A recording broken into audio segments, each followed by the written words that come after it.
आज जो हमारे गेस्ट हैं यहाँ पर पीछे बैक स्टेज पर, वो इंडिया की टॉप एडटेक कंपनीज में से एक कंपनी के फाउंडर हैं। आप लोगों ने नाम सुना होगा, Utkarsh classes Jodhpur. Please give an energetic and warm welcome to the one and only doctor Nirmal Gehlot.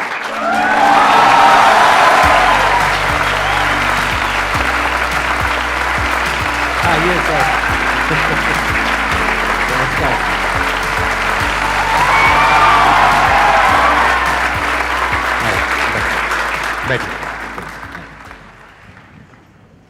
सबसे पहले संदीप सर के बारे में कहना चाहूँगा कि संदीप सर जैसे और लोग भी आपसे कई जो मोटिवेट हुए होंगे, 2012 में जो आपका लाइफ चेंजिंग जो सेमिनार था, मैंने भी उसको अटेंड किया था और इतना ज़बरदस्त उससे मैं प्रभावित हुआ। और उस पूरे वीडियो में कई सारी चीज़ें हैं जो आज भी सब बच्चे अगर देखें तो आज भी उसको ग्रहण कर सकते हैं। लेकिन उसमें जो लास्ट में जो आप कहते हैं ना कि देखिए आज तुम्हारे अंदर एक भूख है कुछ करने की, कुछ बढ़ने की, लेकिन लाइफ में एक दिन ऐसा आएगा कि तुम्हें जितना चाहिए उससे तुम्हारे पास में कुछ ज़्यादा होगा, उस समय तुम किसी भूखे की, गरीब की मदद कर देना। सर मैं आपको बताऊं 2012 से लेके अब तक मैं रुका नहीं हूं। जो बच्चे जानते हैं उन सबको पता होगा, हमने जो गुरुकुल बनाए, हॉस्पिटल्स बनाए, लाइब्रेरीज स्थापित की, एम्बुलेंसेज जो चलाई, मतलब राजस्थान मुझे लगता है आज की तारीख में मुझे लोग एंटरप्रेन्योर से ज़्यादा एक सेवाभावी व्यक्तित्व के रूप में जानते हैं। और वो जो 2012 में जो मैंने आपका वो वीडियो देखा, मतलब उस समय जब लास्ट में जब आप बोलते हैं कि मैं हाथ जोड़ के मांगता हूँ आप सबसे, तुम्हारी देना चाहो, इच्छा हो तो देना, नहीं तो नहीं देना, मतलब उस समय मैं पूरा वीडियो देखते हुए इतना भावुक था कि यार बंदा जो मांगेगा ना उसको देंगे। लेकिन जब आपने ये मांगा किसी की भलाई कर लेना, मदद कर देना, मतलब इतना टच हुआ कि मतलब उसको शब्दों में बयान नहीं कर सकते।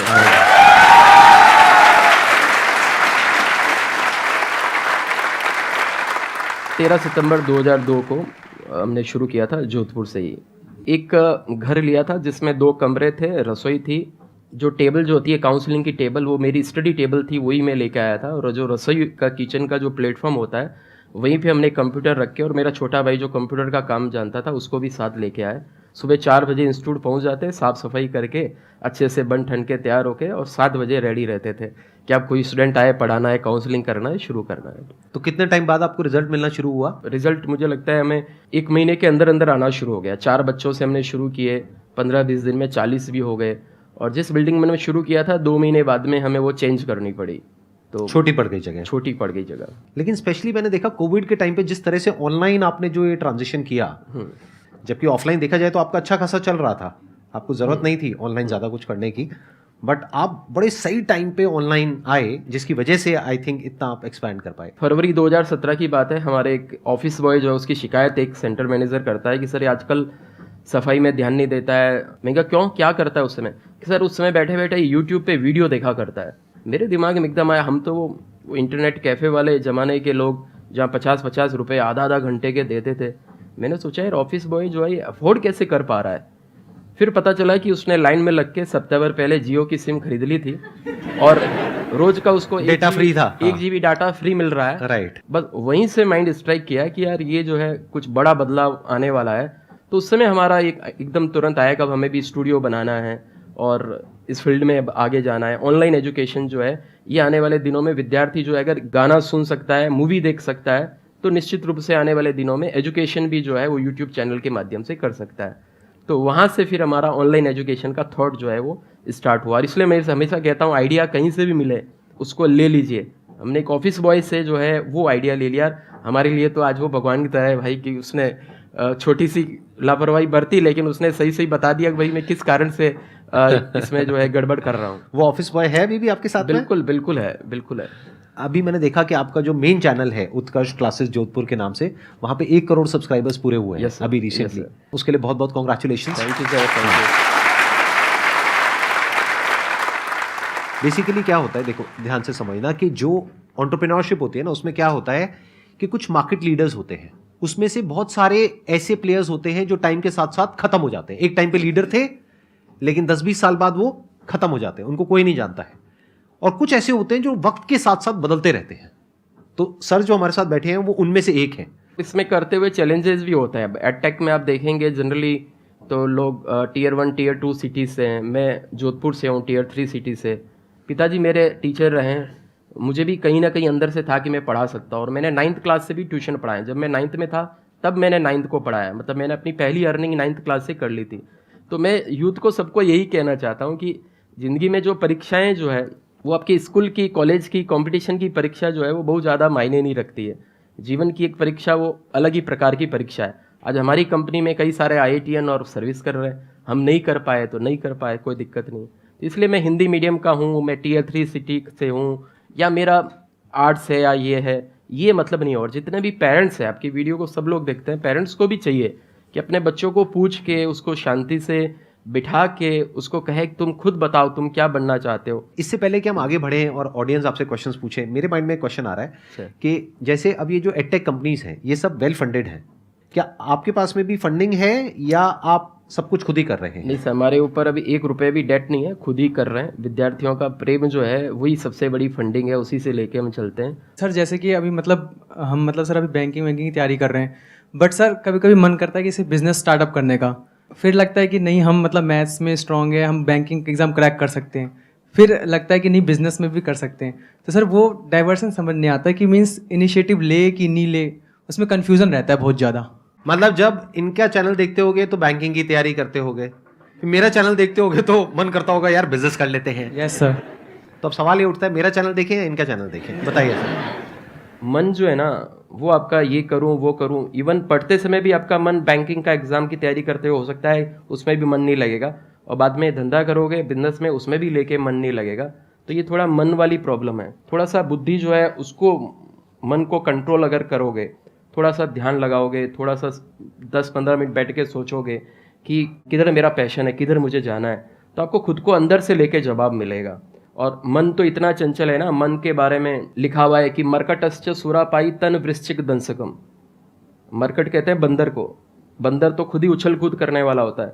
और मरकटश्च सुरापाई, बंदर को सुरा मतलब शराब पिला दो, और तन वृश्चिक दंसकम, उसको बिच्छू और कटा दो। तो बंदर को शराब पिला के बिच्छू डसवा दो, ऐसा मन है। और उस मन को कंट्रोल करने वाली बुद्धि है। तो आपका जो ये विचलन है उसमें आपको खुद को ही शांतिपूर्ण बैठ के, नहीं तो अभी मैंने आपको सलाह दे दी कि भाई तुम बैंक के एग्जाम की तैयारी मत करो, बढ़िया है बिजनेस कर लो, मैंने भी किया, और पता चला बिजनेस नहीं चला, आगे कोस हो गया हम दोनों को। तो कुल मिला के ये है कि मतलब सोच लो, लाइफ में 2-3 ऑप्शंस भी कई लोग रखते हैं, भाई पहले ये करेंगे बाद में ये करेंगे, इस प्रकार से भी लेके हो सकता है। लेकिन ये पूरा आपका ही कॉल है, मतलब आपको खुद को ही बैठ के अच्छे से सोचना होगा। अच्छा, मैं आपसे कुछ क्वेश्चंस पूछूंगा, आप मेरे को जवाब देना। Yes sir. क्या आपके माइंड में जैसे कहीं भी कुछ भी होता हुआ देखते हो, क्या ये थॉट आता है कि ये काम क्या हो रहा है, वो काम क्या हो रहा है, इसको मैं भी बेच सकता हूँ, इसको मैं ये कर Yes, सकता हूँ, sir, यहाँ से ये- पैसा कमा सकता हूँ? सर जैसे कि हम ऐसा नॉर्मल तरह से बताएं सर, तो हम एक बार रोड पर चल रहे थे, 2 गोलगप्पे की दुकान थी, और एक गोलगप्पे वाला दुकान वाला नॉर्मल तरीके से दे रहा था, तो उसका इतना बिक नहीं रहा था। पर वही दूसरा गोलगप्पा वाला इंसान उसमें प्याज काट के, एक्स्ट्रा तरीके से नहीं, तो आलू में प्याज काट डाल के देना, वो बंदा वैसे बांट रहा था। तो सर उसका ज़्यादा कस्टमर उस पर ज़्यादा अट्रैक्ट हो रहे थे, जबकि उसने कुछ किया नहीं, सिर्फ एक इनिशिएटिव उठाए थे। तो वही सोचा था कि बिजनेस में अगर कुछ एक नया चीज़ ला देना तो बिजनेस सक्सेस होने का रेट ज़्यादा होता है। और बताओ, और कहाँ पे क्या नजर आया आपको? बिकॉज मैं क्या समझने की कोशिश कर रहा हूँ, देखना ध्यान से समझना, जो एंटरप्रेन्योर्स होते हैं ना, उनका दिमाग 24 घंटे यही चल रहा होता है कि जैसे फॉर एग्जाम्पल कहीं जाएंगे, किसी इंस्टीट्यूट में ज्वाइन करेंगे, तो उनका दिमाग यहाँ नहीं चलेगा कि मेरे को इसको क्रैक करना है, वो ये सोचेंगे इंस्टीट्यूट वाला कितना कमा रहा है। अच्छा, क्या ऐसा हो सकता है मैं अपने किसी फ्रेंड को इस इंस्टीट्यूट में ले आऊं और यहाँ पे पहले से बात कर लूं और मेरे को कमीशन मिल जाए? सर कर रखा तो है। आपका एंटरप्रेन्योर का दिमाग है। सर ये टेलीपैथी कहेंगे। मैंने ग्रेजुएशन के बाद में तैयारी के लिए, कंपटीशन की तैयारी के लिए मैं जयपुर गया, और वहाँ पे 3-3, 4-4 दिन अलग अलग कोचिंग में जाके मैंने डेमो लिए, और मुझे वहाँ पे लग रहा था अरे यार इनसे बढ़िया तो मैं ही पढ़ा सकता हूँ और मैं भी अच्छा कर सकता हूँ। इतने सारे स्टूडेंट्स इनके पास में, हाँ। तो अपने को कंपटीशन की तैयारी तो नहीं करनी है, अपन भी कोचिंग खोलेंगे। मुझे एग्जैक्टली नहीं पता कि आपने ऐसा सोचा है नहीं सोचा, बट मैं गेस करता हूँ, आप बताना कि मैं ठीक कह रहा हूँ या गलत कह रहा हूँ। जैसे वो सुहानी शाह वाला सेशन देखा था ना आप लोगों ने, माइंड रीड करती है वो, तो अब मैं सर का माइंड रीड करने की पूरी कोशिश करूंगा, ठीक है? तो सर अब आप बताएंगे कि मैं सही कह रहा हूँ या गलत कह रहा हूँ। जिस वक्त आपने सोचा होगा, जब वो इंस्टीट्यूट्स में आप गए होगे अलग अलग कोचिंग में, और ये वो पहले तो आपके माइंड में थॉट आया होगा कि इनसे बढ़िया मैं पढ़ा सकता हूँ, जो अभी आपने खुद बताया। अब जो आपने नहीं बताया वो मैं बताने की कोशिश करता हूँ। आपके माइंड में ये भी थॉट आया होगा कि इन बच्चों को यहाँ से पढ़ने के लिए जोधपुर से वहां पे जाना पड़ता है। बिल्कुल बिल्कुल बोला सर ने।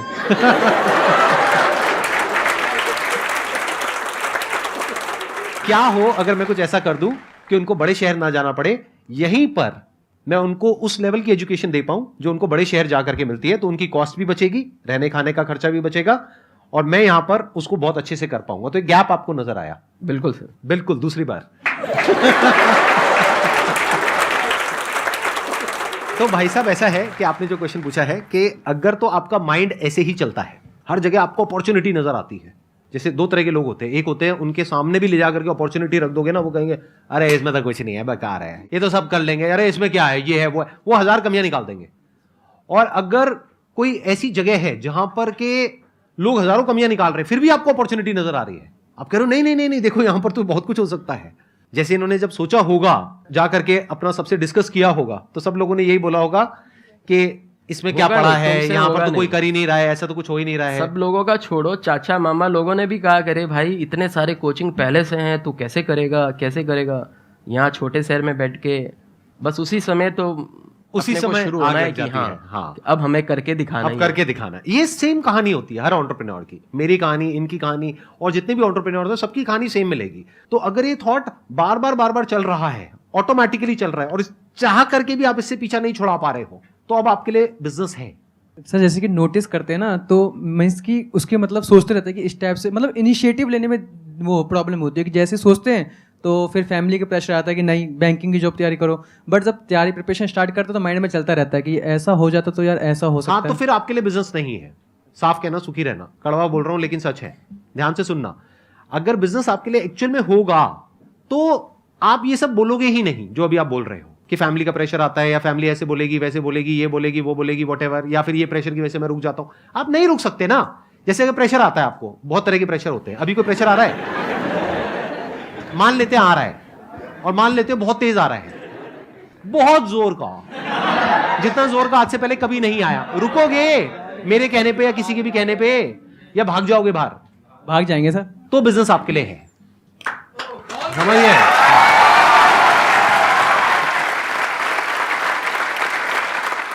बिजनेस कब करना चाहिए? जब चाह करके भी आप खुद को रोक नहीं पा रहे हो, आपका दिमाग हट ही नहीं रहा है इस सब से, दिमाग में नंबर्स घूमते रहते हैं, दिमाग में 24 घंटे यही घूमता रहता है, ये क्या काम कर रहा है, ये कैसे पैसा कमा रहा है, ऐसे कैसे कमाई होती है, ये होती है वो होती है, ऐसे क्वेश्चन चल रहे हैं आपके माइंड में 24 घंटे। तो बिजनेस आपके लिए है। जीवन में वैसे कोई भी काम करना है ना, तो सफलता के लिए 5 चीज़ें चाहिए। भगवान श्री कृष्ण ने गीता में 18वें अध्याय के 14वें श्लोक में कहा है, अधिष्ठानम तथा कर्ता कर्णम च पृथक विधम विविधाश्च पृथक चेष्टा देवम चेवात्र पंचमम। अधिष्ठानम तथा कर्ता, सबसे पहले अधिष्ठान मतलब फाउंडेशन। आपका उद्देश्य क्लियर होना चाहिए कि मुझे क्यों करना है, क्या करना है, कैसे करना है, ये सब दिमाग में क्लियर होना चाहिए। अधिष्ठानम तथा कर्ता, ये क्लियर किसको होना चाहिए? कर्ता मतलब खुद को, करने वाले को होना चाहिए। फिर तीसरा है कर्णम च पृथक विधम, कर्णम में अपनी जो सारी इंद्रियां भी हैं, कर्णम में उपकरण जितने भी हैं वो सब भी। चौथा मैंने क्या बताया? विविधाश्च पृथक चेष्टा, विविध प्रकार की अलग अलग चेष्टाएं करनी पड़ेगी। और फिर 5वां है देवम कृपा, ईश्वर की कृपा भी साथ में लेके चाहिए। वैसे जो 4 काम जो अच्छे से करता है उस पर देव कृपा जो है वो ऑटोमेटिक हो ही जाती है। तो ये सबको ध्यान रखना। क्या बात। सर मैं आपसे जानना चाहूंगा, based upon your entire experience of life, ये जो लोगों की एज ग्रुप है वो अराउंड 20 साल के आसपास है, इनको सिर्फ एक सलाह देनी हो तो वो सलाह क्या होगी सर? सर अपने अपने एक लाइफ चेंजिंग सेमिनार में जो लास्ट में जो कहा था ना कि ज़िंदगी ऐसी जीनी है हर तरीके से कि लास्ट में जाते हुए कहो कि वाह मज़ा आ गया। इसी में एक लाइन और मैं ऐड करूँगा, इतनी ज़बरदस्त तरीके से, इतनी शानदार तरीके से जीनी है, ईमानदारी से जीनी है, शुचिता के साथ जीनी है, लोगों की भलाई करते हुए जीनी है, जो भी काम करना है उसको पूरा प्रामाणिकता के साथ काम करना है। ईश्वर ने ये शरीर दिया है, इस शरीर का अच्छे से पालन पोषण करना है। ईश्वर ने हमें माता पिता दिए हैं, जो कुछ दिया है वो ईश्वर ने दिया है ना। नौकरी जो है वो भी हमें ईश्वर देगा, उसके लिए हमें जम के मेहनत करनी है। नौकरी मिलने के बाद में वहाँ पे पूरी ईमानदारी के साथ काम करना है। और मन में ये रखना हमें कि हम सबको ईश्वर ने यहाँ पे एक रोल निभाने के लिए भेजा है, एक पारी खेलने के लिए भेजा है, और वो रोल निभा के वो पारी खेल के वापस हमें लौट जाना है। और जब हम लौटें ना, तो लौटते समय जब हम पीछे मुड़ के अपनी ज़िंदगी को देखें तो खुशी के आंसू जो है उस समय आपके आए, दुख के पश्चाताप के वो आंसू आपको नहीं आए। और जब आप यहाँ से विदा हो तो देवता लोग जब आप पारी समाप्त करके जब जाओ अपना बैट लेके और मुस्कुराते हुए शतक मार के, तो सारे देवता लोग जो है जम के ताली बजाए, वाह शाबाशी दे बंदा, क्या गजब की पारी खेल के आया है। क्या बात है, बहुत बढ़िया। Thank you so much sir.